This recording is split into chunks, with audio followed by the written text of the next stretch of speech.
दुनिया भर की कम्युनिटीज़ का, दुनिया भर के लोगों का थ्रू आउट हिस्ट्री दुनिया को देखने का कोई एक नुक्ता नज़र होता है, एक लेंस होता है, जिसको लोग अपना अपना वर्ल्ड व्यू कहते हैं, जिसको लोग इंडिजिनस वर्ल्ड व्यू कहते हैं। तो हमारा क्या कोई वर्ल्ड व्यू इस तरह का रहा है? जब भी हम इंडिजिनस वर्ल्ड व्यूज़ की बात करते हैं, तो यकीनन हम जैसी कम्युनिटीज़ के लिए जो मॉडर्न रिसर्च मेथोडोलॉजीज़ एक्जिस्टेड हैं एकेडेमिया के अंदर, उनसे अपने आप को प्रूव करना मुश्किल होता है। क्या ये जो शैमनिक ग्रेजुएशन है, जैसे हम यूनिवर्सिटी में पढ़ते हैं, इसी तरह एक बच्चा शैमनिज्म में प्रॉपरली पढ़ता है, प्रैक्टिस करते है, ग्रेजुएट होता है? Is it only fix to the indigenous या फिर कोई आउटसाइडर इसमें कर सकता है? यहाँ पे कोई इंडिजिनिटी या फिर ब्लड या फिर लैंड का कोई ताल्लुक है?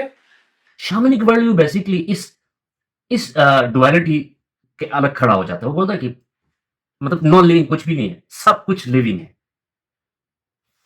जब जब ये प्रिजम्पशन उस वर्ल्ड व्यू के अंदर बेसिकली पैदा होती है कि everything around you is living, then आप उनके साथ एक ट्रांजैक्शनल रिलेशनशिप में आते हो। ठीक है, आप उनके साथ एक नेगोशिएटेड रिलेशनशिप में आते हो, डोमिनेंस के रिलेशनशिप में नहीं आते। Unseen is as real as the seen, invisible is as real as the visible. आपके पूरे ओरिजिन्स के अंदर सिर्फ देवताज नहीं, देवीज भी हैं। It gives a meaning to contemporary lifestyle. जब राष्ट्र आपकी हिफाजत कर सकती थी, जब राष्ट्र कर सकती थी, क्या राष्ट्र आपकी हिफाजत करती थी, being a female mythological character, तो उसकी कोई मीनिंग आज की कंटेम्पररी सूरत हाल के ऊपर बनती है ना। मतलब I am referring to the gender question जो कि प्रिवेल करता है समाज के अंदर, एक जो कॉन्फ्लिक्टिंग और पोलराइजिंग इशू है। जहां पर ग्लेशियर मौजूद है, वहां से आप सोच और बीरो, नर और मादा आइस ग्लेशियर उठाते हैं और उसको वहां लाके इतने एल्टीट्यूड पे इस प्रोसेस के थ्रू रखते हैं, तो वो आपके लिए मुस्तकबिल का एक ग्लेशियर प्रोड्यूस कर सकता है। How to revive it, how to gain this consciousness, because it makes sense. तो हाउ टू का जो आंसर है वो युद्धेनी है। यूदेनी का जो कॉन्शियसनेस है, क्या वो अभी प्रेजेंट है या हम ये कह सकते हैं कि वो डाई हो गया है? उसका अभी एग्जिस्टेंस के बारे में क्या आपको कोई राय है? काराकोरम हिमालय और हिंदुकुश के संगम में बसने वालों, मतलब आइडेंटिटी देखें ना, the landscape is identifying you. Salam, dragă seare. Aș ana video bes inayet bai saat, inayet beg saat. को गिलते वर्ल्ड व्यू खान ऐसे बार मर्थोन हर का दिशे तो वर्ल्ड व्यू इस तरह का ऐसे ही गिलते ही जब वर्ल्ड व्यू खान दुनिया टोर के तरीका है ऐसे बार मर्थोन इनायत भाई कोहन तो एक तो वो मैं रिश्तेदार गहन मैं बरोराई शरीहन और मैं उस्ताद गहन ऐसे साथ साथ इनायत भाई कोहन तो he is a public health practitioner plus a researcher और ऐसे को रिसर्च को इंटरेस्ट हन और mental health folk wisdom land and ecology or human rights commission.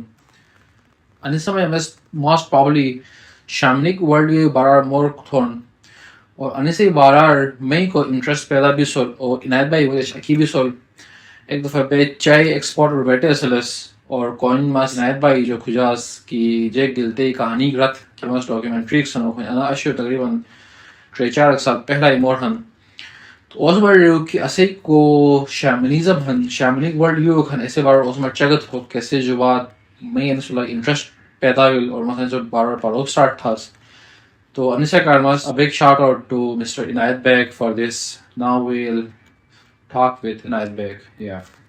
Before starting हमेशा आपसे गुफ्तगू में ये मैंने कहा है कि ये वो गुफ्तगू है जिसको करने से पहले एक डिस्क्लेमर ज़रूरी होता है। बेसिकली मेरे 2 डिस्क्लेमर्स हैं। एक डिस्क्लेमर ये है कि इस तमाम गुफ्तगू के अंदर मैं तालिब इल्मों का तालिब इल्म हूँ। असातिज़ा के जो तालिब इल्म रहे हैं, उनके तालिब इल्मों का तालिब इल्म, तो मेरी गुफ्तगू से कहीं गुना ज़्यादा इल्म इस हमारे इंडिजिनस वर्ल्ड व्यू के ऊपर मौजूद है।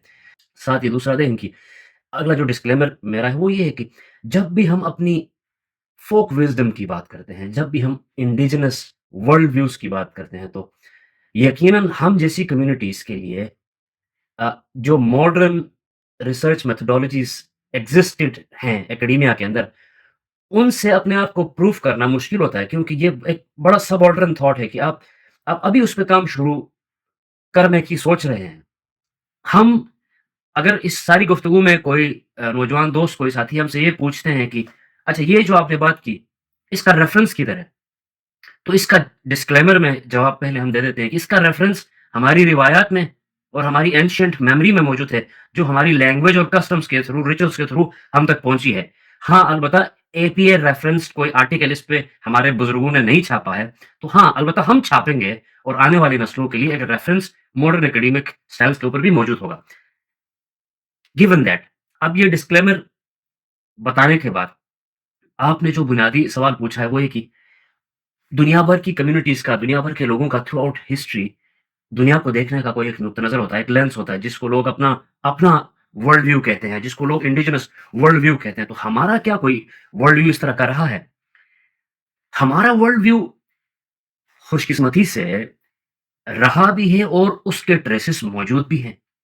मॉडर्नाइज़ेशन के नतीजे में, ग्लोबलाइज़ेशन के नतीजे में वो टूट-फूट का शिकार ज़रूर हुआ है, लेकिन उसकी ऐसी लेयर्स हैं, उस इंडिजिनस वर्ल्ड व्यू की ऐसी लेयर्स हैं, जो throughout the process of modernisation and globalisation या throughout replacement by new religions, मतलब गिलगित-बल्तिस्तान के अंदर बुद्धिज़्म, इस्लाम, ये सारे मज़ाहिब इस पूरे खित्ते के अंदर आते गए हैं, एक-दूसरे को रिप्लेस करते गए हैं, but they have not at all replaced the indigenous world view, but just added a layer to it. उसके ऊपर एक लेयर डाली हुई है, इसीलिए वो खत्म नहीं है, वो आपको नज़र आता है।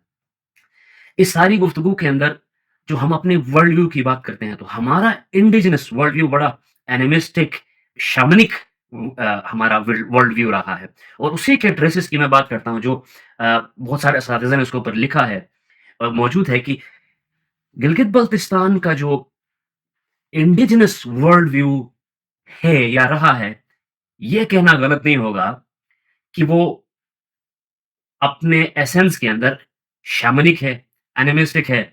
अ, उसके ट्रेसेस किस तरह से मौजूद हैं, हम आगे अभी बढ़ेंगे तो उस पे गुफ्तगू भी करेंगे।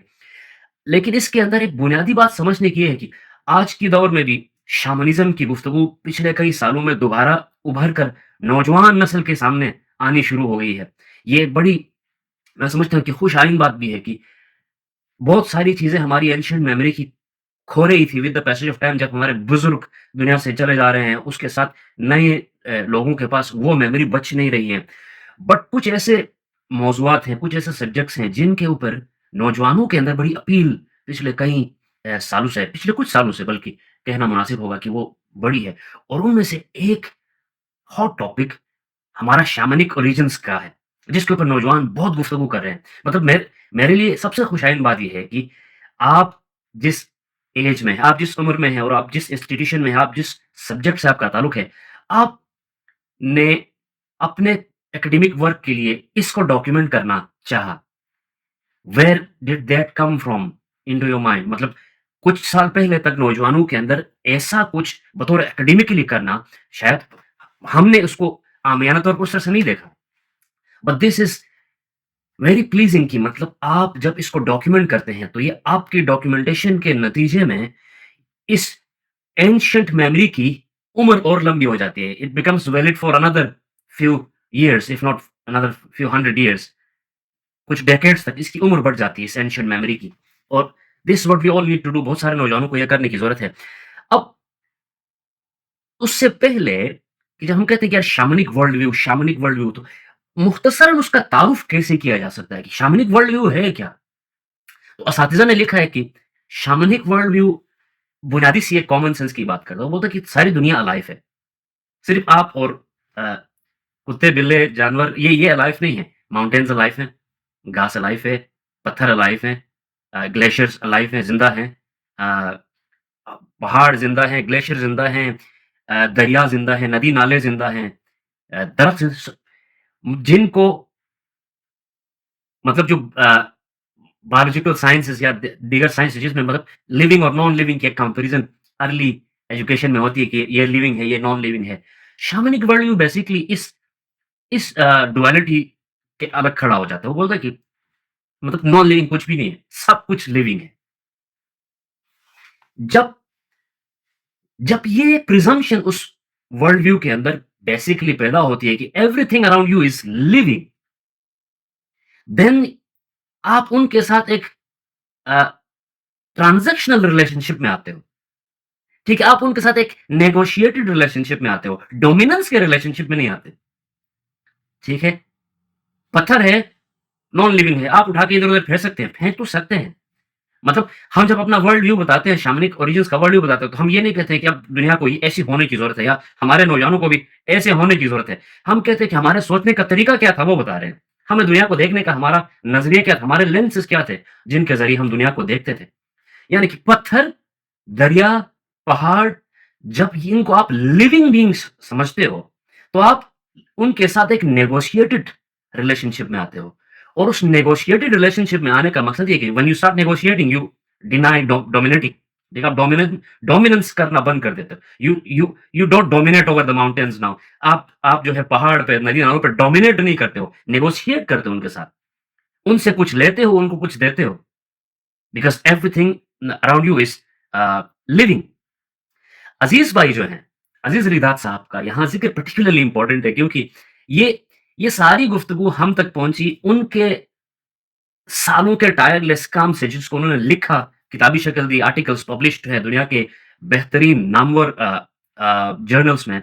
वो इस सारी जो, जैसे मैंने कहा कि सब कुछ अराउंड यू इज़ लिविंग, वो कहते हैं कि उसको एक टर्म यूज़ करते हैं, दिस इज़ लिविंग आर्काइव, या कि एक लिविंग आर्काइव है। ठीक है? तो उसी से आप अपना वर्ल्ड व्यू जनरेट करते हैं, और उसी के अंदर इस indigenous world view, shamanic world view के अंदर एक और गुफ्तगू हम ये करते हैं कि जैसे पहले हमने कहा कि भाई आप अकेले अलाइव नहीं हैं, आस-पास सब अलाइव हैं। दूसरा हमने कहा कि जब सब अलाइव है तो आप उनके साथ डोमिनेंस के बजाय नेगोशिएटेड रिलेशनशिप में हैं। But third salient feature of this indigenous shamanic worldview is कि unseen is as real as the seen. Invisible is as visible as the visible, as real as the visible.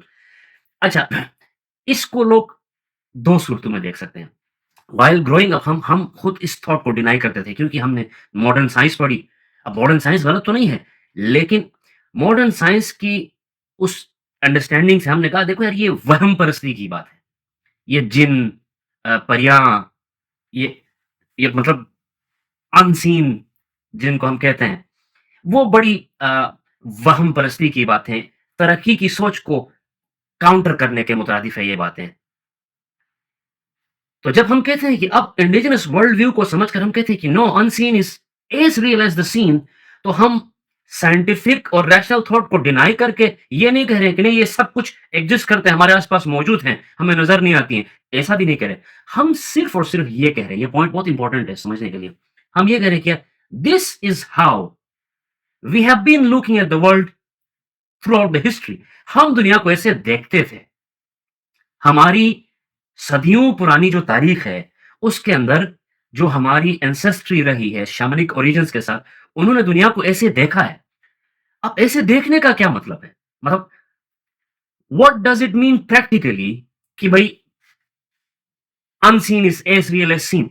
ये एक phrase के तौर पे, जुमले के तौर पे तो चलो समझ आ गया। What does it mean for practical establishment, कैसे? उसका प्रैक्टिकल इम्प्लीकेशंस क्या हैं इसके? तो हमारे वर्ल्ड व्यू के अंदर जब हम ये कहते हैं कि the unseen is as real as seen, तो इसका मतलब है कि हम कुछ अनसीन हैं, पावर्स, अनसीन कैरेक्टर्स हैं हमारी माइथोलॉजी में, जिनको हम रियल के जैसा मानते हैं, और उनको रियल के जैसा मानते हैं, तो उससे हमारी डेली लाइफ पे फ़र्क क्या पड़ता है? यहाँ से this brings me to a very important topic, जो आज की दुनिया में बहुत ज़्यादा जिस पे गुफ्तगू हो रही है। इकोलॉजी, क्लाइमेट चेंज, इकोलॉजी, ये दुनिया भर में कॉन्फ्रेंस ऑफ पार्टीज़ हो रही हैं, स्कॉप ये वगैरह-वगैरह। How important is this? कि जब हम समझते थे कि unseen is as real as the seen, तो हम कहते थे कि मयारो जो है, ऐसे ही मयारो को भी, पहाड़ी मयारो, आइबेक्स, अ, मार्खोर, हम अपने इंडिजिनस वर्ल्ड व्यू में समझते थे कि इन सब के अपनी-अपनी मुहाफ़िज़ परियाँ होती हैं, मुहाफ़िज़ डियटीज़ होती हैं। राटी थॉन्सस मतलब दादे मालस राटी थॉन्स, हम राटी कहते थे उनको। द टर्म राटी comes from a, the protect protector deity ना, जो जो उसकी रक्षा करती थी। रक्षक संस्कृत में जिसको कहते हैं, रक्षाली, रक्षक। और हमारी और संस्कृत की भी आपस में बहुत कॉमनैलिटीज़ हैं, उस पे भी हम बात करेंगे। लेकिन जब हम मानते हैं कि इस मार्कोर की अपनी एक प्रोटेक्टर डिटी है, और चूँकि हम समझते हैं कि एवरीथिंग अराउंड इज़ अलाइव, तो वो जो जंगल के ऊपर बड़ा जुनिपर का दरख्त है, उसकी भी अपनी एक प्रोटेक्टर डिटी है, उसकी भी राशि है। So what this what this grammar, the shamanic grammar, what this gives is, वो जब किसी को कहता है कि राठी है, उसके पीछे उसके साथ खड़ी राठी है, तो वो उसको सैक्रेड तस्वर करता है। इसीलिए आज तक हमारे कल्चर में चिली, जुनिपर, सुजो है। सुजो हम शिना में कहते हैं सैक्रेड को। उर्दू में पाकीज़ा कहते हैं, लेकिन पाकीज़ा सुजो की मुकम्मल मानी के ऊपर पूरा नहीं उतर सकता। इसीलिए हमें सैक्रेड कहना ज़्यादा मुनासिब होगा मेरे लिए, कि सैक्रेड ज़्यादा उसके साथ मेल खाता है, सुजो के साथ। अब जब हमारा इंडिजिनस विज़डम किसी भी आस-पास रहने वाले लिविंग एवरीथिंग इज़ लिविंग, तो किसी भी बॉडी को जब वो एसोसिएट करता है कि राष्ट्र है उसके साथ, तो वो एकदम उसका कद-काठ बढ़ाता है, उसको मुकद्दस, उसको सैक्रेड मानता है।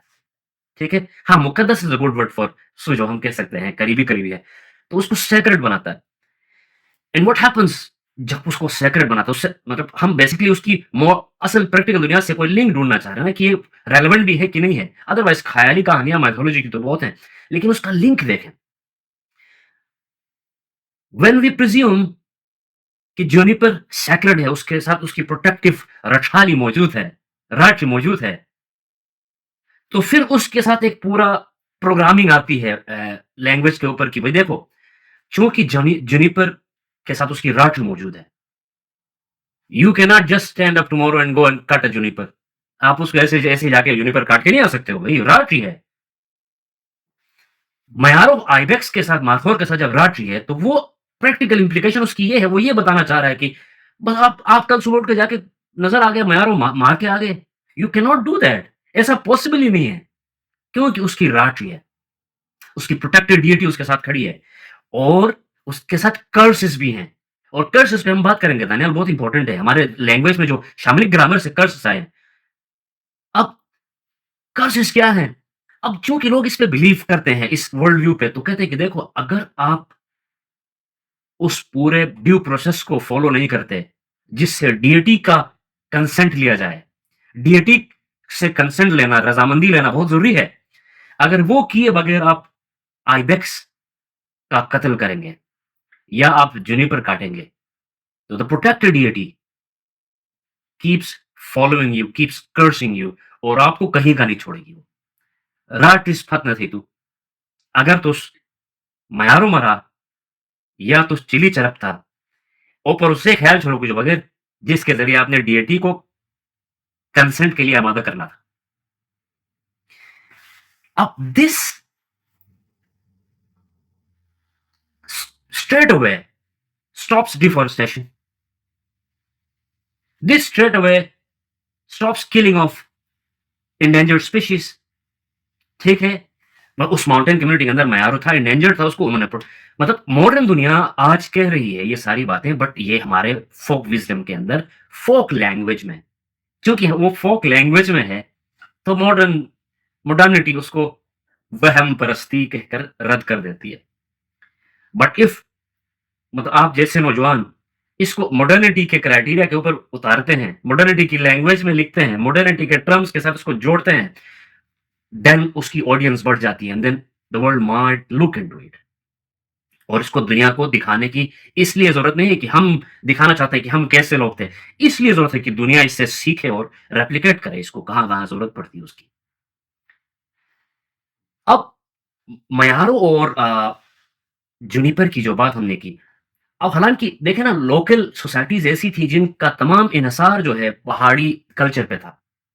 ठीक है? उनको चाहिए था कि वो अपने खुराक के लिए मयारों का शिकार करना था, उनको करते थे। अपने टिम्बर के यूज़ के लिए वो उनको जुनिपर काटना था, वो काटते थे। तो फोक विज़डम उसको बैलेंस कैसे करता है? What I said negotiated relationship, folk wisdom उसको बैलेंस कैसे करता है? वो कहता है देखो, राठी जो है, वो प्रोटेक्टर है जुनिपर की भी और मैारो की भी। लेकिन एक एक्सक्लूजनरी क्राइटेरियाज़ है उसके अंदर, फोक ग्रामर के अंदर, फोक लैंग्वेज के अंदर, फोक विज़डम के अंदर कि वो कहते देखो मादा मैारो जो है, मादा मार्फोर जो है, उसकी राठी बहुत पावरफुल होती है। उसका तो आपको छोड़ने का कोई सीन नहीं बनता। आप समझ रहे हो? इट रिप्रोडक्शन के अमल को कितना सैक्रेडली प्रोटेक्ट कर रहे हैं, ताकि मार्फोर रिप्रोड्यूस हो और older and near to dying जो मार्फोर होते हैं, उनका शिकार भी ये नहीं कहता फोकसिज्म कि हाँ, जो बूढ़े हो गए उनको जाके मारो। उसके लिए पूरा step by step folk wisdom उसके लिए एक प्रोटोकॉल बताता है कि जब आपने बूढ़े मार्फोर का शिकार करने जाना हो, तो आपको ये कमांडमेंट्स फॉलो करनी है और वहाँ जाके उस डेटी के लिए कुछ नज़राना, उसके लिए दुआ कुछ पेश करनी है, उसको खुश करना है, ताकि वो उस बूढ़े मारफोर का शिकार करने की आपको इजाज़त दे और वापस आपको कोई कर्ज़ ना मिले। Same goes with the junipers, बूढ़ा दरख्त जो गिरने के करीब है, उसका टिम्बर आप यूज़ कर सकते हो। You can not just go and cut पूरा जंगल। तो ये सेक्रेडनेस के 2 एग्ज़ाम्पल्स हमने दिए कि मारफोर और जूनिपर हमारे क्लासिक्स हैं, ठीक है? माउंटेन कम्युनिटीज़ के। उसका ज़िक्र मैं इसलिए कर रहा हूँ क्योंकि उससे हम उस शामनिक वर्ल्ड व्यू की essence in the real life को समझ सकते हैं कि it's not just a story to hear and move forward, ठीक है? उसकी एसेंस है इस मॉडर्न दुनिया के अंदर, इस मॉडर्न दौर के अंदर भी। मैं इस गुफ्तगू को कंटिन्यू तो कर सकता हूँ, बट अगर यहाँ पर आपका कोई स्टॉप एंड गो कोई पॉइंट हो तो उस पे भी बात करेंगे। मेरा अभी तक जो सुना मुझे तो बहुत मजा आया, बेहतरीन। उसमें सिर्फ एक जस्ट फॉलो अप सवाल तो नहीं है, खैर स्टोरी ये थी कि जब हम बच्चे थे और गाँव जाते थे और नाना लोग जब हंटिंग के लिए जाते थे तो उनके प्रॉपर जो रिचुअल फॉलो करते थे, वो नॉट लाइक एक ऑर्गेनाइज्ड रिचुअल नहीं था, लेकिन वो हर घर में शिकार को जाने से पहले खुद वजू करके नहा के फिर जो तरमुक को जो बंदूक जो है उसको प्रॉपरली स्पंद हो रही धूम थे प्रॉपरली उसको धुआं करके बहुत प्यारे से रिचुअल फॉलो करते थे। और इसका आई बिलीव कि जो रीजन है वो यही, जो हमारी डीटी थी उसको प्लीज करने के लिए, उससे इजाजत के लिए ये था। और यहाँ आपने बड़ी एक अहम बात की ना, स्पंद धूमथन अब again this connects to the sacredness of juniper, ठीक है? अब और ये देखें, अ, हमारे शामनिक ओरिजिन्स के ऊपर जो लेयर्स ऐड हुई हैं, बुद्धिज़्म की हुई है, बौनिज़्म की हुई है, इस्लाम की हुई है, इन तमाम लेयर्स के ऐड होने के बावजूद भी आज आप देखें, जब भी किसी घर में कोई खुशी होती है, शादी होती है, तो हमारे घरों में अ, न दूल्हे के निकलने से या दुल्हन के घर में कहीं पे भी जुनिपर के कोई 3-4 पत्ते उनमें कोयला लगा के धुआँ करते हैं वो धुएँ से वो उसके पीछे कॉन्सेप्ट ये है कि वो जुनिपर इतना सैक्रेड है, उसकी डिएटीज़ इतनी प्रोटेक्टिंग है कि अब आपकी नौजवान बच्ची एक नई ज़िंदगी गुज़ारने जा रही है, तो you are basically asking the deity in the junipers to protect this new couple या protect this boy and girl, उसकी हिफ़ाज़त के लिए, उस जगह की पाकीज़गी के लिए आप जुनिपर का धुआँ करते हैं। इस्पंदूर is another such an example. इस्पानदुर भी ऐसा ही हमारा एक वाइल्ड प्लांट है, ठीक है? जिसकी मतलब इस्पानदुर जैसे शुरू में मैंने डिस्क्लेमर दिया था, अब आप इस अ, इस्पानदुर को समझने के लिए आपको उस मिट्टी से होना ज़रूरी है, जहाँ पर इस्पानदुर उगता है और सेक्रेटली इस्तेमाल होता है। हाँ, अलबत्ता ये ज़िम्मेदारी बनती है नौजवानों की कि उसको वहाँ से उठाकर उसका सेंस कॉमन सेंस एकेडेमिया के अंदर क्रिएट करें। तो ये जो आपने बताया कि बिल्कुल ऐसा ही है, इस्पानदुर के धुएँ से पाकीज़गी का ताल्लुक है, पाकीज़ा करते हैं जगह को। और देखो ना, डिएटीज़ सिर्फ़ प्रोटेक्टिंग, लविंग, ब्यूटी की नहीं है, डिएटीज़ ऑफ कर्स भी हैं, इविल्स भी हैं उस मिथोलॉजी के अंदर, उस एंशिएंट मिथोलॉजी के अंदर, अ, उस हमारी एंशिएंट कॉस्मोलॉजिकल थॉट के अंदर इविल स्पिरिट्स भी हैं। और उन इविल स्पिरिट्स को काउंटर करने के लिए आप जो पॉज़िटिव स्पिरिट्स हैं, उनसे जुड़ी चीज़ों का इस्तेमाल करते हो। आप स्पंद करते हो ताकि आप जगह पाकीज़ा कर सको। आप धूमन करते हो ताकि आप प्रोटेक्शन इंश्योर कर सको। धूमन वो जो चिली से हम करते हैं। तो ये सारी चीज़ें हमारे रिवायात के अंदर 3-4 मज़ाहिब के गुज़रने के बावजूद भी हमारे रिवायात के अंदर मौजूद हैं और ये मज़हब को कोई नुकसान भी नहीं दे रही। मैं सिर्फ एक चीज ऐड करना चाहूंगा कि लास्ट टाइम इसी जो सेमेस्टर वाला कोर्स था, वहां पे हम ऋग्वेद का पढ़ रहे थे, जो हिंदुइज्म का वेदास होते हैं। तो हमारा जो डीटीज का कॉन्सेप्ट है, मल्टीपल डीटीज होती हैं, इसी तरह ऋग्वेद में भी इसी तरह सिमिलर सा कॉन्सेप्ट है। लेकिन इस बात को मैं बहुत प्राउडली कहूंगा, हमारे वहां पे जो डीटीज है और ऋग्वेद की डीटीज है, उनमें जो जो डिफरेंस मैंने फील किया, इस पर मैं बहुत काइंड ऑफ खुश हूँ। शायद ये मेरा बहुत बायस व्यू होगा, लेकिन ऋग्वेद के जो डीटीज है वो मेनली जो डीटीज है मोस्टली वो मेल है। हमारे वहां पे जो अच्छी डीटीज है, जो पावरफुल है, जिनको हम बहुत पूछते हैं, दे आर फीमेल्स। मुझे ये बड़ा प्यारा लगा, पता नहीं इसका क्या लिंक है, मुझे कुछ नहीं पता, लेकिन बस ये जो कॉन्सेप्ट, जो डिफरेंस मैंने दोनों फाइंड किया, मुझे बहुत प्यारा लगा। वो आपकी गुफ्तगू से पहले मैं इसको थोड़ा पढ़ने और समझने की कोशिश कर रहा था, तो मुझे एक अ, स्टडी मिली जो मैं मेरे पहले नज़रों से नहीं गुज़री थी, बहरहाल मैं उसको पूरा पढ़ भी नहीं सका हूँ। वो फीमेल शमन्स इन हुन्ज़ा नगर के ऊपर कोई स्टडी है कुछ यूनिवर्सिटी के तालिब इल्मों की, उसको पढ़ने की ज़रूरत है कि वो शायद हमें मज़ीद इस बात पे मज़ीद हमारी ज़हनों को खोले। लेकिन आपने कहा ना देखो हमारी डिएटीज़ हैं, ज़्यादा डिएटीज़ हैं, ठीक है? और वो देवता हैं हमारे पास लेकिन हमारे पास देवियाँ भी हैं। अब अब अगेन कहने का मकसद ये है ना मैं I can't emphasise this more मुझे इस बात को मुझे लगता है कि यार बहुत ज़्यादा चीख-चीख के बताने की ज़रूरत है कि हम जब कहते हैं कि अनसीन सीन के जितना ही रियल है, तो हम कोई वहम परस्ती और साइंस के बीच टकराव नहीं करा रहे। हम बेसिकली उसका एक सेंस बनाना चाह रहे हैं कि यार हमारा ये जो कॉस्मिक वर्ल्ड व्यू है, हमारा शामनिक वर्ल्ड व्यू है, ये किस तरह से हमारी थॉट प्रोसेस को शेप करता है। अब देखें, जब आप आपके पूरे ओरिजिन्स के अंदर सिर्फ देवताज़ नहीं, देवीज़ भी हैं। It gives a meaning to contemporary lifestyle. जब राज्य आपकी हिफ़ाज़त कर सकती थी, जब राज्य कर सकती थी क्या? राज्य आपकी हिफ़ाज़त करती थी, being a female mythological character, तो उसकी कोई मीनिंग आज की कंटेम्परेरी सूरत-हाल के ऊपर बनती है ना। मतलब I am referring to the gender question जो कि प्रिवेल करता है समाज के अंदर एक जो कॉन्फ्लिक्टिंग और पोलराइज़िंग इश्यू है कि भाई जेंडर और फिर जेंडर इक्वालिटी और फिर एंटी जेंडर इक्वालिटी एक बहस समाज में चलती है। Despite taking a position on any of this लेकिन हमारा वर्ल्ड व्यू अ, ये आप इसको रिजेक्ट नहीं कर सकते। वो full of deities, protecting, nature's loving, beautiful Mili Lili Aziz भाई ने जिसका ज़िक्र किया, Mili Lili is the deity of beauty.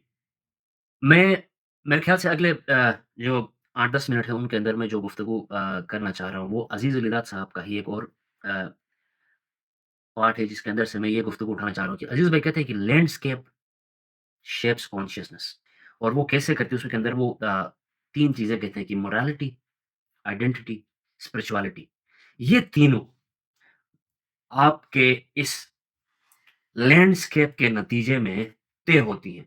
मतलब हमारी जो अखलाकियात हैं, हमारी जो हॉस्पिटैलिटी है, हमारी जो शनाख्त अपने आप को आइडेंटिफ़ाई करने के जो तरीक़ेकार हैं या हमारी रूहानियत के जो मामलात हैं जिनको हम रूहानी तौर पर समझते हैं, इन सब का आपकी ज्योग्राफी और लैंडस्केप से ताल्लुक है और ये लैंडस्केप और ज्योग्राफी फ्रॉम दिस शामनिक ओरिजिन्स आपको बताती है कि मिसाल के तौर पे आज भी देखें गिलगित-बल्तिस्तान को ग्लोबली अगर आपको इंट्रोड्यूस करना हो, तो ठीक है, मतलब उसके उसके मुख्तलिफ शनाख्तें हैं कि भई एक खूबसूरत इलाका, शुमाली पाकिस्तान, जनूबी चीन या जो भी कहें इसको आप कह सकते हैं। बट ऐसा क्या डेफ़िनिशन है जो बड़ा वैलिडली इस खित्ते को रिप्रेज़ेंट करता है, आइडेंटिफ़ाई करता है? हमारे कुछ पॉलिटिकल फ़िगर्स ने भी कुछ अहम पॉलिटिकल फ़िगर्स ने उसको बहुत फेयरली उस आइडेंटिटी को रेज़ भी किया है। मतलब हिमालय, हिंदू कुश और काराकोरम के संगम में बसने वाले लोग। काराकोरम, हिमालय और हिंदुकुश के संगम में बसने वाले मतलब आइडेंटिटी देखें ना, the landscape is identifying you, ठीक है?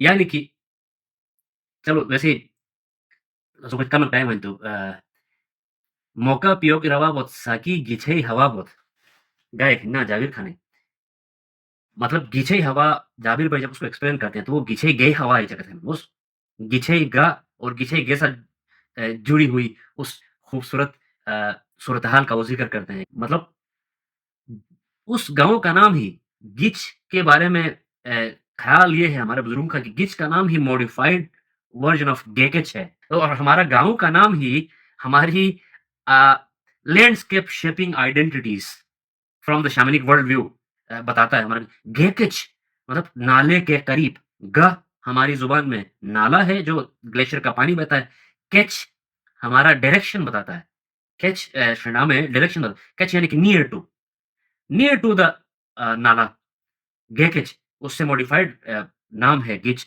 इलाकों के नाम है आइडेंटिटीज बेसिकली आइडेंटिटीज ऐसी हैं जो ज्योग्राफी और लैंडस्केप से तय हो रही हैं और ये ऐसे ही आउट ऑफ नोवेयर नहीं हो रही है एक वर्ल्ड व्यू है जो नोमेनक्लेचर प्रोड्यूस करता है और वो वर्ल्ड व्यू शामनिक वर्ल्ड व्यू है जिसकी समझ और नासमझी के बगैर भी ये नोमेनक्लेचर बनता है ये सब बेसिकली हमारी ज्योग्राफी और हमारा लैंडस्केप जो है ये एज अ कॉन्शियसनेस हमारे लिए ये चीज़ें प्रोड्यूस करता है यानी कि एज अ कॉन्शियसनेस इस तरह से कि हम जब किसी गाँव का नाम नाले की निस्बत से गेकेच को गिच कहते हैं या इसी तरह कोई भी नाम रखते हैं उसकी लैंडस्केप को बतौर आइडेंटिटी लेके तो ये करने का जो कॉन्शियसनेस है ये करने का जो शऊर है ये कहने का जो पोटेंशियल ऑफ माइंड है वो उसी बेसिकली हमारी शामनिक और इंडिजिनस जो विज़डम है, उससे हमें मिलता है। तो ये एक पॉइंट था जो मैं आपको बताना चाह रहा था। उसके अलावा अब समाज collectively as a carrier of this ancient memory तो है, लेकिन कुछ ऐसे एजेंट्स हैं इस सारी माइथोलॉजी और इंडिजिनस फोक विज़डम के जो इस नाम को कैरी करते आए हैं एज़ अ रिचुअल वो इसको अपनाते रहे हैं। शमन्स जिसको कहते हैं, हम दयल कहते हैं, बुशस्की में बिटन कहते हैं, तो बिटन, दयल, शमन ये बेसिकली वो एजेंट्स हैं जिन्होंने आपको एक शामनिक ग्रामर दिया है, आपकी तमाम लैंग्वेजेज़ को, ठीक? उसके अलावा जब शमन शमन बेसिकली शामनिक इनिशिएशन जो होती है, वो कैसे होती है कि वो अपने आप को पाकीज़ा करता है, जुनिपर का धुआँ सूँघता है और उसके बाद वो अपवर्ड देखता है और उसके बाद वो कुछ कहना शुरू करता है। जब वो कहना शुरू करता है, तो वो क्या कहता है? वो बेसिकली कोई ख्वाबों की ताबीर करता है, वो कोई फ़ोरकास्टिंग करता है वो कोई वार्निंग्स देता है, ठीक है? तो ये जो ड्रीम एनालिसिस है ब्लेसिंग्स एंड कर्सेस हैं और जो रिचुअल्स हैं, इन सब को शमन बिटन दयाल ने अ, बतौर रिचुअल, बतौर एक प्रैक्टिस कंटिन्यू किया। आज भी आप देखेंगे तो गिलगित-बल्तिस्तान के कुछ इलाकों में ये ट्रेडिशन बहुत अच्छी तरह से ज़िंदा व जावेद है। नगर के अंदर, बगरोट के अंदर बहुत ज़्यादा आज भी ये प्रैक्टिस होता है। हाँ, उसके अंदर हम एक बात ये ज़रूर कह सकते हैं कि देखें वक़्त गुज़रने के साथ-साथ शमन का जो तारुफ़ है, वो तब्दील हुआ है। अ, और वो तब्दीली तो हर चीज़ में आती है, लेकिन वो तब्दीली अच्छी है, बुरी है, ये एनालिसिस करने की पोज़ीशन में हम तो नहीं हैं, लेकिन ये हम बताते हैं कि वो उसमें कुछ तब्दीलियाँ ऐसी हैं, जो उस शैमनिक ओरिजिन से मैच नहीं करती। बट ये एक गुफ्तगू फॉर सम अदर डे है, लेकिन it exists as a tradition. Despite all the replacements by 3 major religions तो ये एग्ज़िस्ट करता है। तो बेसिकली दयन या बिडन की गुफ्तगू में करना चाह रहा था इस पर्टिकुलर गुफ्तगू करने के लिए कि हमारा एक अपना ड्रीम एनालिसिस था, हमारा एक अपना ब्लेसिंग्स एंड कर्सेस का मॉडल था और हमारे अपने रिचुअल्स थे और हमारा एक अपना शैमनिक ग्रामर था, जो इन चेंज एजेंट्स के ज़रिए in a, as carriers of ancient memory के ज़रिए हम तक पहुँचा है। और इसी के अंदर चूँकि हम शमन की बात करते हुए शामनिक ग्रामर का ज़िक्र करते हैं, तो हम ये गुफ्तगू भी ज़रूर करते हैं कि लैंग्वेज जो है हमारा, वो है हमारा कैरियर ऑफ एंशिएंट मेमोरी। हमारी ज़ुबानें जो हैं, मतलब हमारी शिना, ब्रुश, इस्तिग़फ़ार, बाल्टी, जितनी भी हमारी वख़ीज़ ज़ुबानें हैं, इन सब ज़ुबानों के अंदर स्पिरिट्स के लिए अल्फ़ाज़ हैं। एक तो वर्ड्स फॉर स्पिरिट्स इसके अंदर मौजूद हैं, एक डायरेक्शनल कॉस्मोलॉजी भी इसके अंदर मौजूद है कि मतलब आप कहते हैं कि इस तरफ सफ़र करने से गुरेज़ करें, इस वक़्त में ये सफ़र करने से गुरेज़ करें, ठीक? तो उसके अलावा एक एक टर्म अज़ीज़ भाई उन्होंने अपने एक राइट अप में किया है कि युधैनी। अब युधैनी को फॉर द फर्स्ट इंस्टेंस जब मैंने पढ़ा तो मुझे लगा अच्छा युधैनी भी राट्री की तरह, मिलिलरी की तरह कोई डिएटी होगी। बट युधैनी डिएटी नहीं है। युधैनी क्या है? मिसाल के तौर पे ये सारी गुफ्तगू जो हम कर रहे हैं, इस गुफ्तगू के नतीजे में अगर कहीं ये सवाल आता है कि यार ये it all makes sense. So how to revive it? How to gain this consciousness? Because it makes sense. तो हाउ टू का जो आंसर है, वो युधैनी है। युधैनी is the shamanic supernatural consciousness. Shamanic wisdom के अंदर जो सुपरनैचुरल कॉन्शियसनेस है, उसको युधैनी कहा गया है और आप देखिएगा कि सूफ़ीज़्म के अंदर एक लफ्ज़ इस्तेमाल होता है वज्द। वज्द की कैफ़ियत तारी होती है, धमाल के दौरान या ऐसी कोई गुफ्तगू होती है। तो ये जो कैफ़ियत ऑफ ट्रांस है, जिसको ट्रांस कहा गया है, "Schname Trance ist Yudheni"। तो जब शमन बिटन दयाल वो फ़ोरकास्टिंग, ड्रीम एनालिसिस और ये चीज़ें करता है, तो ही और she is only able to do it because of यूदेनी। दे इनहेरिट यूदेनी इनहेरिट तो नहीं कहेंगे, लेकिन वो अपने अंदर यूदेनी को इंस्टिल कर पा रहे हैं, उस कैफ़ियत में जा पा रहे हैं, यूदेनी में जा रहे हैं, इसी से उनके होराइज़न्स इतने खुलते हैं, इनका सुपरनैचुरल कॉन्शियसनेस इतना वसी होता है कि they can do the dream analysis or they can explain the blessings and curses, they can explain the rituals or everything। तो एक गुफ्तगू ये इम्पोर्टेंट थी कि यूदेनी is the how to thing to consult about understanding shamanic wisdom. Shamanic wisdom को समझने के लिए शामनिक सुपर नेचुरल कॉन्शियस का होना जरूरी है, जिसको यूदेनी का लफ्ज कहा गया। तो वैसे मैं एक चीज़ सिर्फ़ आपसे पूछना चाहूँगा, वो ये कि यूदेनी का जो कॉन्शियसनेस है, क्या वो अभी प्रेज़ेंट है या हम ये कह सकते हैं कि वो डाई हो गया है? उसका अभी एक्ज़िस्टेंस के बारे में क्या आपको कोई राय है? यूदेनी कि एग्जिस्टेंस का सवाल थोड़ा-सा कॉम्प्लिकेटेड इस तरह से है कि वो कोई स्पिरिचुअल बीइंग नहीं कि उसकी हम स्पिरिचुअल एग्जिस्टेंस की भी बात करें। वो एक कैफ़ियत है जो तारी हो सकती है, जिसको अटेन किया जा सकता है।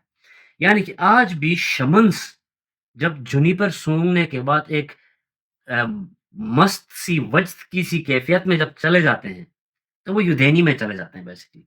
तो एज़ अ कैफ़ियत it exists in some cases or as a के और दानियाल आपके इल्म में शायद हो ना हो, मैं ब मुझे बड़ी खुशगवार हैरत हुई, जब मैंने ये चीज़ें असातिज़ा से पढ़ने समझने के बाद मैं थोड़ा-सा ग्लोबल एक्सप्लोरेशन की कोशिश की कि यार ये क्यों एक्सक्लूसिव टू अस है या कोई कोई है खाता ऐसा और भी जिसको कंट्रास्ट एंड कंपेयर कराया जा सकता है। तो पता चलता है कि ये एक पट्टी गुज़रती है, इन तमाम पहाड़ी इलाकों में है, नेपाल से आती है, इंडिया का जो नॉर्थ है वहाँ से गुज़रती है, हमारे साइड से होती जाती है, साइबेरिया से गुज़रती है और कहते हैं कि सैन फ्रांसिस्को तक जाती है और कुछ अफ्रीकन डेज़र्ट ट्राइब्स में भी, contrary to the mountainous communities. और दुनिया के अंदर शैमनिज़्म को एकेडेमिया ने बहुत ज़्यादा उस पे काम किया है। एक किताब मुझे मिली, शैमनिक इनिशिएशंस, उसके अंदर बाकायदा ये गुफ्तगू है फ्रॉम केस स्टडीज़, और ये दुनिया के अंदर आप मतलब मैं नौजवानों से अपील करूँगा कि वो ज़रा शैमनिक इस एकेडमिक वर्क को ज़रा खोल के पढ़ने की कोशिश करें। शैमनिज़्म के अंदर जो शमन्स थे, जो दयाल-बिटन थे, वो बेसिकली मतलब इस तरह से कह सकते हैं कि उनकी वो क्लासेस लेते थे, वो स्टूडेंट्स रिक्रूट करते थे, वो making them shamans, making them बिटन्स एंड दयाल्स। नगर में मुझे अगेन ये जाबिर उस्ताद को मैं कोट कर रहा हूँ, जाबिर को, उन्होंने मुझे एक गुफ्तगू गिलगित में सुनाई कि वो उनकी जो शहनाई अब ज़ाहिर-सी बात है कि जाबिर उस्ताद के यहाँ तक तो जादू है नहीं, तो उनकी वो जो शहनाई का, बांसुरी का जो स्किल है, वो उन्होंने कहीं यूटिलाइज़ किया। तो वो कह रहे थे कि नगरर असे शमन बालक ग्रेजुएट बोकसन। तो ऐसे ही आत सेरेमनी और अनस वरत सिल्का। तो मेरे कान खोल गए, मतलब शमन बालक ग्रेजुएट बोकसिल ने से जेगमा, इसका क्या मतलब है कि वो शमन लड़का ग्रेजुएट हो रहा था, आप वहाँ गए थे आपने फ्लूइड और शहनाई को लेके। तो उन्होंने बताया कि असातिज़ा हैं जो इंटरेस्टेड हैं, जो उस कैफ़ियत की तरफ अट्रैक्टेड हैं, उनके ऊपर काम करते हैं, और बाकायदा वो शामनिक इनिशिएशन का जो प्रोसेस जो किताब में भी जिसका मैंने ज़िक्र किया, वो सब है कि दुनिया में ये रिक्रूट करते हैं, पढ़ाते हैं, सिखाते हैं, समझाते हैं, और ग्रेजुएशन होती है, लोग शमन बनते हैं through a process as well. जी। मैं सिर्फ इसमें बहुत आउट ऑफ क्यूरियोसिटी चीज पूछना चाहूंगा। कल मैं एक दोस्त से मिला था तो वो भी यही बोल रही थी कि मैंने उसको ना, जब मैं फ्रेशमैन में था तो उसको शैमनिज्म के बारे में थोड़ा सा बोला था। She is from Punjab side ही है, तो वो बोलती है मुझे उस पे अप्रोच करना है शैमनिज्म पे। मेरा सवाल ये था, ये होगा कि क्या ये जो शैमनिक ग्रेजुएशन है जैसे हम यूनिवर्सिटी में पढ़ते हैं, इसी तरह एक बच्चा शैमनिज्म में प्रॉपरली पढ़ता है, प्रैक्टिस करते है, ग्रेजुएट होता है? Is it only fix to the indigenous या फिर कोई आउटसाइडर इसमें कर सकता है? यहाँ पे कोई इंडिजिनिटी या फिर ब्लड या फिर लैंड का कोई ताल्लुक है?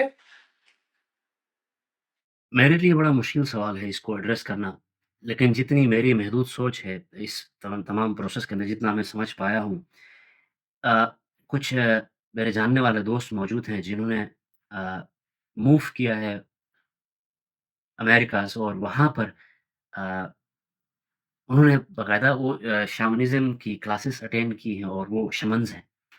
एक एक मेरी जानने वाली दोस्त हैं, अ, बल्तिस्तान से उनका ताल्लुक है, और वो यूएस में उन्होंने बाकायदा वो क्लास अटेंड की, और शी इज़ अ प्रैक्टिसिंग शमन। अ, अब उसमें आपका जो सवाल है बड़ा अहम है कि क्या उसका इसलिए पॉसिबल हो सका क्योंकि वो जीबी से थीं और वो कनेक्शन उसको मिला। उस पे मेरे पास इस तरह की कोई वाज़ह बात नहीं है कि क्या कोई भी रिक्रूट उसके अंदर हो सकता है। बट प्राइमरी बात मेरे ख़्याल में एक कॉमन सेंस का एक ख़्याल ये आता है कि कोई भी शायद कर सकता है आउट ऑफ इंटरेस्ट, लेकिन जिनके सबकॉन्शियस में बतौर लेयर वो मौजूद है, उनके लिए शायद आसान होता होगा। यानी कि ऐसी ही बात हो सकती है मॉडर्न एकेडेमिया से कि अगर मुझे अ, मैंने अपने फर्स्ट ईयर, सेकंड ईयर में मैथ्स पढ़ा है, आपने बायोलॉजी पढ़ा है, और नेक्स्ट हमारे पास एक ही चॉइस है कि अब हम इंजीनियरिंग कर सकते हैं और कुछ नहीं कर सकते हैं। तो आपने अगर मैथ्स पढ़ा है, तो हो सकता है इंजीनियरिंग आपके लिए मेरी निस्बत आसान हो, क्योंकि मैं बायोलॉजी से आया हूँ। मतलब एक ऑकवर्ड सी एग्ज़ाम्पल दे रहा हूँ, लेकिन मुझे लगता है कि someone who has ancestral uh, layers of shamanic traces, उसके लिए शायद उसको एक्सप्लोर करना आसान होगा। मेरा ख़्याल है, मतलब मेरा मेरे इसके ऊपर मेरे पास कोई एविडेंस मौजूद नहीं है। अच्छा, इसके अलावा मैं 2 बातें मेरे ख़्याल से मेरे पास फ़ौरी तौर पर करने को हैं, उसके अलावा अगर कोई क्वेश्चन है तो उस पे एड्रेस करेंगे। अदरवाइज़ मेरे ख़्याल से मेरे पास इससे ज़्यादा कोई मवाद है भी नहीं कहने को। मुझे मज़ीद असातिज़ा के पास कंसल्ट करना पड़ेगा। 2 चीज़ें हैं जिन पर मैं बात करना चाहता हूँ। इकोलॉजी का एक सवाल है और इकोलॉजी पे कुछ गुफ्तगू तो हमने की लेकिन 1-2 बातें रह गई हैं वो। और फिर अ, हमारे पास एक आग का भी अ, आग भी बड़ा सेक्रेड है। आपको मालूम होगा हमारे वहाँ पर आग के साथ भी कोई ताल्लुक क्या इस सारे वर्ल्ड व्यू का, क्या इस सारे शामलिक ट्रेसेस के अंदर कोई मौजूद हैं क्या? अ, इकोलॉजी के ऊपर तो मैंने आपसे बुनियादी तौर पर बात की देखो डिफ़ॉरेस्टेशन रोकने के लिए उन्होंने अपने प्रिमिटिव शामनिक विज़डम के अंदर इन्होंने कहा कि जुनिपर इज़ सेक्रेड उसके पास राइट है, उसके पास डीएटी और प्रोटेक्शन है, तो आप उसको स्ट्रेट अवे जाके जंगल काट नहीं सकते हो। बड़ा इकोलॉजिकली एडवांस थॉट है, ठीक? एंडेंजर्ड स्पीशीज़ की प्रोटेक्शन के लिए उन्होंने हमारा जो पहाड़ी स्पीशी था पर्टिकुलर टू अस मायारो जो था, मार्खो जो उसके लिए उन्होंने उसको सेक्रेड कहा, उसकी मादा के लिए कहा कि उसके पास ज़्यादा पावरफुल डिइटीज़ हैं, तो उसके साथ तो आप छेड़ ही नहीं सकते हैं। तो रिप्रोडक्शन को इंश्योर किया और उसकी किलिंग को अ, महदूद किया, रोका और उसकी कंडीशंस रखी। उसके अलावा आप देखिएगा कि अ, अगर मैं गलत नहीं हूँ तो हम यूनिवर्सिटी में थे तब यानी कि मैं आपको 2010 से 15 के बीच की बात कर रहा हूँ कि ये जो उस वक़्त का कॉप कॉन्फ्रेंस ऑफ पार्टीज़ जो होता है, वो मेरे ख़्याल से पेरिस में कहीं हुआ था। अगर मैं भूला नहीं हूँ तो वहाँ पर एक बात ये आ रही थी कि यार ये ग्लेशियर ग्राफ्टिंग बहुत ज़्यादा ज़रूरी है दुनिया में जो यूज़ करने का पानी है वो बहुत महदूद होता जा रहा है। तो glacier grafting as an important tool researchers उसके ऊपर अ, अपनी रिसर्च पेश कर रहे थे कि ग्लेशियर ग्राफ्टिंग कैसे इम्पोर्टेंट है। अब आप अब आप खुश भी होते हैं लेकिन आप दुखी भी होते हैं। दोनों कैफ़ियत आती हैं आपके अंदर। आप खुश इसलिए होते हैं कि यार ग्लेशियर ग्राफ्टिंग आपकी इस फ़ोक विज़डम के अंदर सदियों पहले मौजूद रहा है। लेकिन आपको दुःख इस बात का होता है कि आपने ये सब कुछ छोड़ दिया, अब आपको पेरिस कॉन्फ्रेंस से पता चल रहा है कि ग्लेशियर ग्राफ्टिंग नाम की कोई चीज़ है। अब आप देखें कि चूँकि मैं शनाल बैकग्राउंड से आता हूँ, तो मुझे मेरे पास शनाल अल्फ़ाज़ उसके लिए मौजूद हैं। हमारे वहाँ पर बहुत सारे गाँव ऐसे हैं, जिनके बारे में कहा जाता है कि अनाकुयर अनाकुयरवैहन मतलब हम अपने गाँव की बात करें तो आमने-सामने 2 गाँव हैं, इधर ग्लेशियर का पानी बहता है, उधर पानी की कमी है, पानी नहीं है। तो एक मसला है पानी का। इसी तरह बहुत सारे गाँव हैं जहाँ पर पानी है या पानी नहीं है, तो इसकी गुफ्तगू जो बुज़ुर्ग करते थे, तो कहते थे कि फलाना-फलाना ज़माने में हमारे बुज़ुर्ग कहते थे कि "आदि शैजो सोची गमुक गभीर गमुक वले अचाक दूर हरी फत्था तो थे गाँवड मुस्तकबिलर वही वाई तो बेस्ट थेस एस नेथेक।" अब इसको ज़रा उर्दू स्पीकिंग ऑडियंस के लिए इसको रिफ्रेश करते हैं। सोची गमुक बीरू गमुक मेल ग्लेशियर और फीमेल ग्लेशियर का कॉन्सेप्ट है। चूँकि रिप्रोडक्शन को समझने का यही प्रिमिटिव विज़डम था कि reproduction a, is only possible by the meeting of or the mating of male and female और रिप्रोडक्शन ही वो चीज़ है जो बढ़ाती है, ठीक है? अब ग्लेशियर बनाना था, ग्लेशियर बढ़ाना था, तो उसकी अंडरस्टैंडिंग उनकी प्रिमिटिव अंडरस्टैंडिंग ये थी कि जहाँ पर ग्लेशियर मौजूद है, वहाँ से आप सोच और बीरो नर और मादा आइस ग्लेशियर उठाते हैं और उसको वहाँ लाके इतने एल्टीट्यूड पे इस प्रोसेस के थ्रू रखते हैं, तो वो आपके लिए मुस्तकबिल का एक ग्लेशियर प्रोड्यूस कर सकता है। प्रोसेस बताते हैं वो, इतना डेलिकेट प्रोसेस है कि मतलब जब आप ग्लेशियर के उस टुकड़ों को, आइस के उस टुकड़ों को मेल एंड फीमेल को मूव करते हैं, तो there is no chance for a second कि आप उसको ज़मीन से टच कर सको। उसका ज़मीन से, सॉइल से उसका कॉन्टैक्ट नहीं होना चाहिए और रिप्रोडक्शन का जो अमल है, वो डिफ्यूज़ होगा।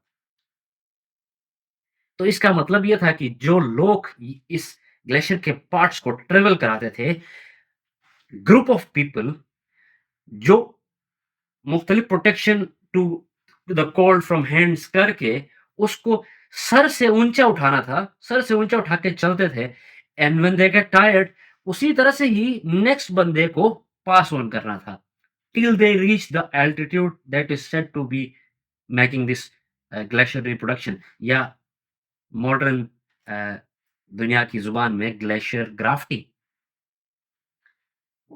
और ग्लेशियर ग्राफ्टिंग क्यों ज़रूरी था?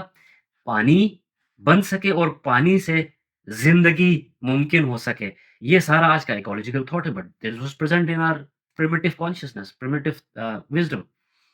जस्ट टू ऐड ऑन कि I mean how beautiful it is कि आप एक ग्लेशियर को जिसको हम अभी मॉडर्न एकेडेमिया फिर वेस्टर्न लेंस से अभी एक थिंग बोल के देखते हैं, हुँ, उसको हम इस तरह देख लें कि मैं उस ग्लेशियर से हूँ, वो मुझसे है और उसको मैं एज़ अ लिविंग बीइंग देख रहा हूँ। उसको मैं अब तक जो बिल्कुल। बायोलॉजिकल प्रोसेसेस हैं, उसकी तरह देख रहा हूँ, उस तरह ट्रीट कर रहा तरह हूँ, देखो। उसकी रिस्पेक्ट कर रहा हूँ। हाँ, वेरी ब्यूटीफुल। How beautiful!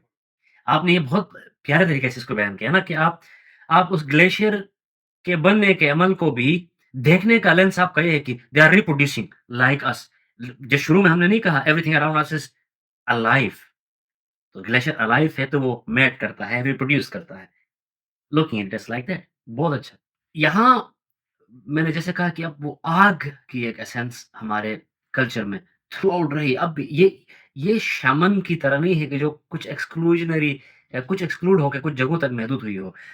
आग के साथ जो हमारा सेक्रेड ताल्लुक है अक्रॉस गिलगित-बल्तिस्तान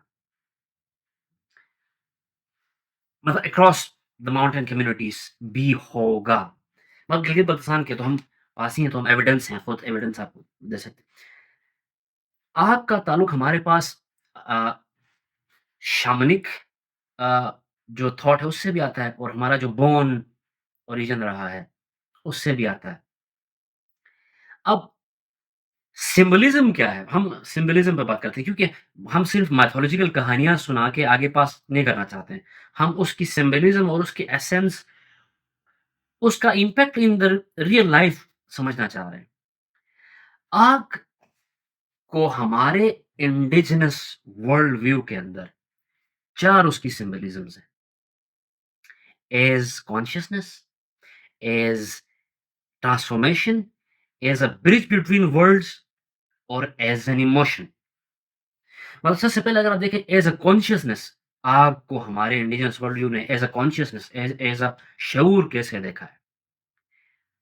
आग को हमेशा से आगाही की अलामत समझा गया है। It's a symbol of awareness, ठीक है? आप कुछ जानना शुरू करते हो, आपको कुछ इल्म आता है और ये सिंबल ऑफ क्लैरिटी है, इंट्यूशन है और इल्यूमिनेशन है। आप क्लियर होता है हो जाते हो किसी बात पे, किसी ख़्याल पे, आपकी क्लैरिटी ऑफ माइंड आता है, आपका इंट्यूशन उसको सपोर्ट करता है उस क्लैरिटी को और आप आगाह होते हो, आप कॉन्शियस होते हो। The first symbol of fire is our indigenous wisdom saw it as consciousness, शऊर के तौर पे देखा। अब ट्रांसफ़ॉर्मेशन के तौर पे कैसे देखा आग को? फायर इज़ ट्रांसफ़ॉर्मेशन में मतलब ये सिर्फ़ एक्सक्लूसिव टू अस भी नहीं है, आप देखिए दुनिया भर के अंदर भी देखो, आग के बारे में क्या पर्टिकुलर है, आग का डेफ़िनिशन ये है कि भई when it touches anything it changes it. आग जिस चीज़ को छूता है उसको तब्दील कर देता है, एज़ ट्रांसफ़ॉर्मेशन हम उसकी बात करते हैं। तो ट्रांसफ़ॉर्मेशन आग किसी भी चीज़ के साथ टच में आएगा, उसको तब्दील करेगा। ये तो एक यूनिवर्सल फैक्ट है, ट्रुथ है, अक्रॉस कल्चर्स इसको लोग तस्लीम करते हैं। बट हमारा जो इंडिजिनस विज़डम था, इंडिजिनस जो वर्ल्ड था, उसके अंदर ट्रांसफ़ॉर्मेशन हमेशा हीलिंग होती थी। तो तो आग एज़ अ ट्रांसफ़ॉर्मेशन काम करता था, तो यानी कि आग एज़ एन हीलिंग एजेंट काम करता था। आग हील करता था। कैसे? वो फ वो खौफ़ को जलाता था। वो बीमारियों की सफाई करता था और वो रिन्यूअल के लिए, री-इमर्जेंस के लिए स्पेस बनाता था।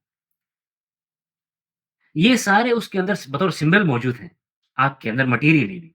अब आप सॉरी, मैं बहुत बकवास सी बात करूँगा, लेकिन जो आपने आग के ट्रांसफ़ॉर्मेशन की बात की, उसमें जब असिया के बीमारी का जो इलाज था, तो अक्सर वो चीज़ों को गर्म करके ना या तो रखते थे, जिसको हम बोलते हैं दाग दो ना, तो वो बहुत बेहतरीन तरीके से अब मुझे समझ आया कि वो आग कैसे ट्रांसफ़ॉर्मेशन वो भी हीलिंग के फॉर्म में कैसे यूज़ होता था।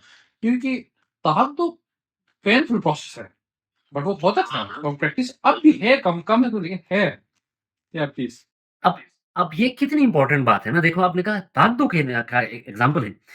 अब अब दुनिया में ये प्रैक्टिसेज़ थ्रू हीट और प्रैक्टिस थ्रू थर्मल शॉक दुनिया में प्रैक्टिसेज़ के तौर पे मौजूद हैं। लेकिन आप अंदाज़ा लगाओ, मेरे दादा कहते थे कि उसके दादा ने गाँव से बाहर कोई दुनिया देखी नहीं थी। तो ये जो हम बात कर रहे हैं, वो तो दादाओं के दादाओं के दादाओं की बहुत पुरानी बात है। मॉडर्न साइंस की इमर्जेंस, मेडिसिनल साइंस की भी इमर्जेंस लेट है। तो यानी कि दुनिया मतलब ये हम कोई अपने ही प्राइड में बात नहीं कर रहे। दुनिया भर में जहाँ-जहाँ प्रिमिटिव कम्युनिटीज़ थी, they had their own primitive sciences as well. ये मानना चाहिए ना कि मतलब ये बेसिकली क्या करता है, ये ख़्याल हमें हमें एक हमारा एक गुरूर तोड़ता है। हम तमाम नई नस्ल का। वो गुरूर ये है कि हम पढ़ लिखने के बाद इंडस्ट्रियलाइज़ेशन के बाद जो नई नस्ल आई है, ये पढ़ लिखने के बाद इन्होंने दुनिया को मेडिसिन दिया, फिज़िक्स दिया, केमिस्ट्री दी, दुनिया को बदला, बहुत एप्रिशिएबल है। लेकिन काबिल गुरूर या एक्सक्लूसिव इसलिए नहीं है क्योंकि primitive communities across the world have been doing this. Their own physics, their own chemistry, their own biology, everything, their own geometry. ठीक है? प्रिमिटिव कम्युनिटीज़ करती थी। मॉडर्न कम्युनिटीज़ ने उसको नई ज़ुबान दी है, उसको और आसान बनाया है। That's commendable. ठीक है ना? ये मौजूद अत्यंत ताकतों की दुश्चर्या था। मतलब cleaning an illness using the thermal potential of fire, ठीक? उससे आप इलनेस को क्लीन कर रहे हो। This this is what this is what was exclusive to shamanic world. हमारा इंडिजिनस वर्ल्ड व्यू के लिए बड़ा एक्सक्लूसिव था कि फायर को जब वो एज़ अ ट्रांसफॉर्मेटिव एजेंट कहते थे, fire as a transformation symbol लेते थे, तो ट्रांसफॉर्मेशन को वो हमेशा हीलिंग समझते थे।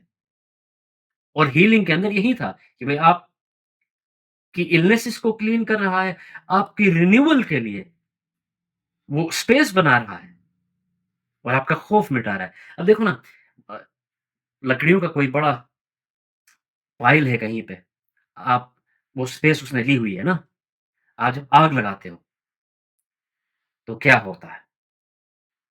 आग लगती है तो फ्लेम उठता है ऊपर, स्मोक फैलता है ऊपर एंड साइडवेज़, राख आती है ज़मीन की तरफ और जो जगह घेरी हुई थी वो साफ हो जाती है।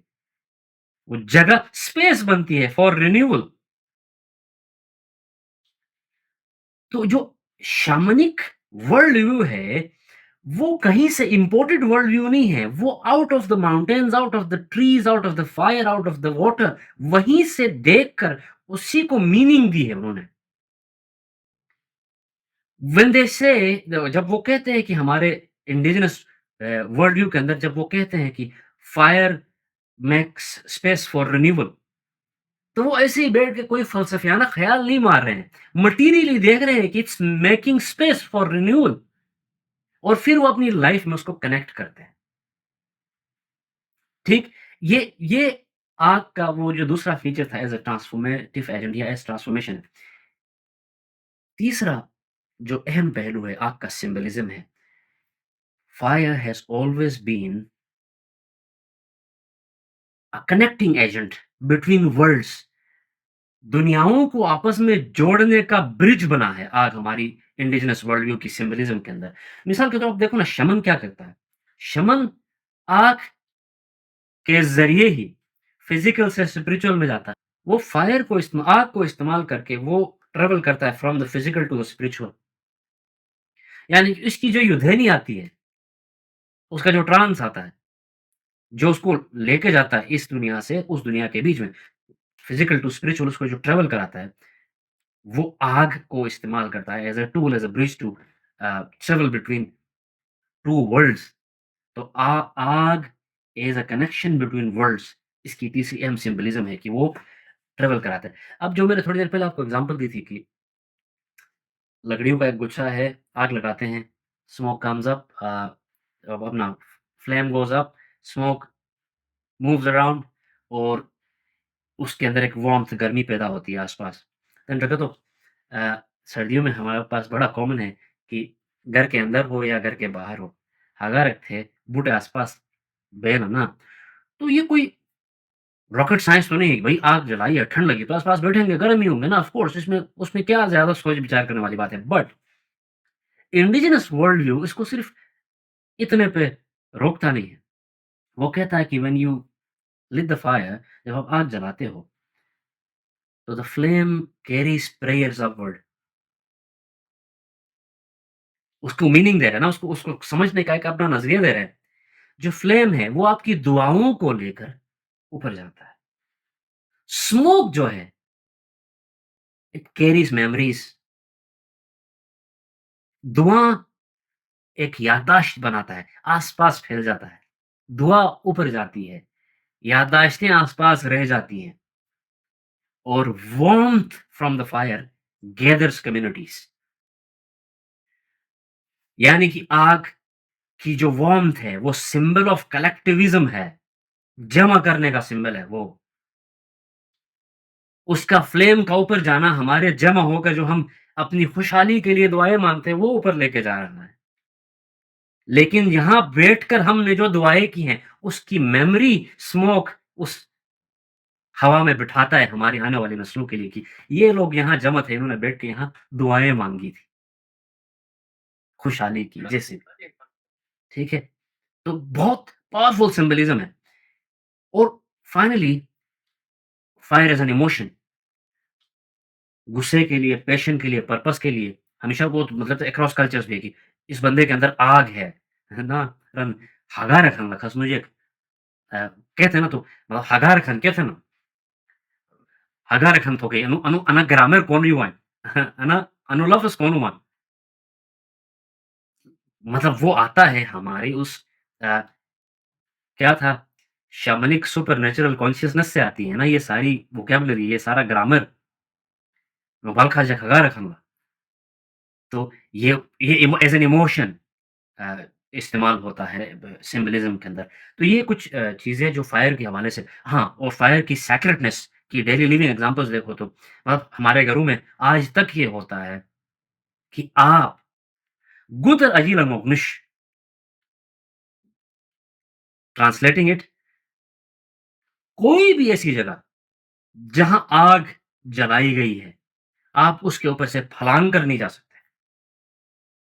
गुदर अजील मोगनिश गुतरट गंदगी भी अग्निश मतलब ये देखो ना मॉडर्निटी के फिनोमेना से मॉडर्निटी ने कितना किल किया हमारे प्यारे से फोक विज़डम को। मतलब प्रॉफिटेबिलिटी की जो इंडस्ट्री है दुनिया में हर चीज़ मुनाफ़ा, मुनाफ़ा, मुनाफ़ा हुआ तो पैसा लोगों का एक मजबूरी बन गया तो लोगों ने अपने आप को एक्कोमोडेट करने की कोशिश की। तो फिर आग ने भी शक्ल बदली कि कुछ भी जलाओ लेकिन गर्मी पैदा करो।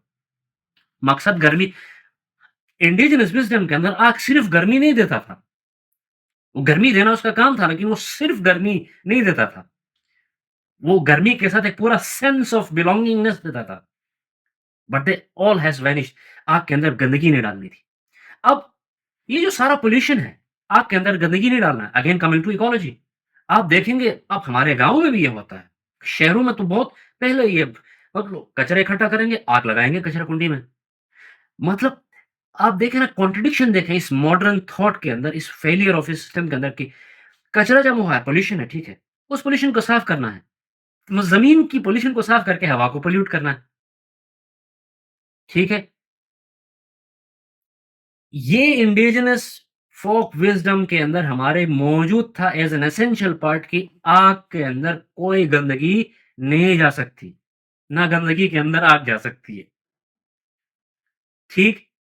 तो ये बड़ा ट्रांसफॉर्मेटिव और मैं कहता हूँ बड़ा रेवोल्यूशनरी थॉट था उस ज़माने के लिए। मतलब गुतरे अजील अमोगुश एक ये था। दूसरी एक हमारी प्रैक्टिस ये भी रही है, ये कितने इलाकों में प्रिवेल करती है मुझे नहीं पता, लेकिन हमने ये देखा है कि जब घरों से लंबे सफ़र के लिए निकलते थे, तो गुतर में मतलब आग स्टोव पे लोग हाथ रख के बोसा देते थे। गुतर जिरत्थन स ये मैं आज भी जब मैं घर से आता हूँ लॉन्च के लिए जब भी वेकेशंस में तो मुझे मतलब घर से स्ट्रिक्ट कहते जाके पहले गुतर में जाकर तुमने वो करनी जरूरत कर दी है। जी, बिल्कुल, मेरे पास भी ये मौजूद है इस तरह से। मेरे ख़्याल से ये अक्रॉस कम्युनिटीज़ भी है कि गुतरिच ज़रत होक ला इम्पोर्टेंट हैं, गुतर अजीलम ओगनिश गुतरट गंदगी भी ओगनिश और ये सारी चीज़ें मतलब मेरा ख़्याल है कि आग के ऊपर ये गुफ्तगू ज़्यादा है। यार भाई अब मैं और आप जैसे बैठेंगे तो मतलब घंटों बात करते हुए बैठेंगे कि हमें तो बहुत अच्छा लगता है बहुत मजा आता है we get to learn about new perspectives तो अभी हमारे पास we have 2 minutes left if you have any final से तो आप प्लीज या ब हाँ, मेरे ख़्याल से फाइनल से होनी चाहिए और फाइनल से ये है कि गिलगित-बल्तिस्तान का वर्ल्ड व्यू इम्पोर्टेंट नहीं है। हमारा वर्ल्ड व्यू हमारी माउंटेन्स से, हमारे जुनिपर से, हमारे मयारों से, हमारे पानी से, हमारे दरख्तों से, हमारे पत्थरों से, हमारे हमारे इर्द-गिर्द फैले अलाइव नेचर से हमारा वर्ल्ड व्यू बना है। We don't have an imported worldview. We have a worldview that has emerged from the nature. We have survived historically. जिसके अंदर हमने ज़िंदगी गुजारी है, जिसके अंदर हमारे कई नस्लें आबाद हुई हैं, तो हमारा वर्ल्ड व्यू वहाँ से आया है। इसका कतई ये नहीं मतलब है कि हमारे पास कोई मॉडर्न वर्ल्ड व्यू नहीं है। हमारे पास मॉडर्न वर्ल्ड व्यू है, लेकिन हमारा काम ये है कि हम उस मॉडर्न वर्ल्ड व्यू को अपने इंडिजिनस वर्ल्ड व्यू के साथ हम-आहंग करने की कोशिश करें। किसी एक की कीमत पर किसी दूसरे को ना चुनें। और गिलगित-बल्तिस्तान की शनाख्त का तारुफ़ होगा, गिलगित-बल्तिस्तान के वर्ल्ड व्यू का तारुफ़ होगा, तो यहाँ के इकोलॉजी का एज़ अ होल तारुफ़ होगा। मतलब कोई कोई फ़र्द, कोई चोटी, कोई गाँव उसकी पहचान नहीं है। ये इकोलॉजी कलेक्टिवली एक शनाख्त देता है। ये लैंडस्केप और ज्योग्राफ़ी हमारी एक इंडिजिनस वर्ल्ड व्यू और हमारे एक अ, शामनिक सुपरनैचुरल हमारा जो कॉन्शियसनेस है उसके ज़रिए हमें शनाख्त देती है, हमें पहचान देती है, हमें दुनिया को देखने के अपने चश्मे देती है हमारे। हम चश्मे बोरो नहीं करते हैं।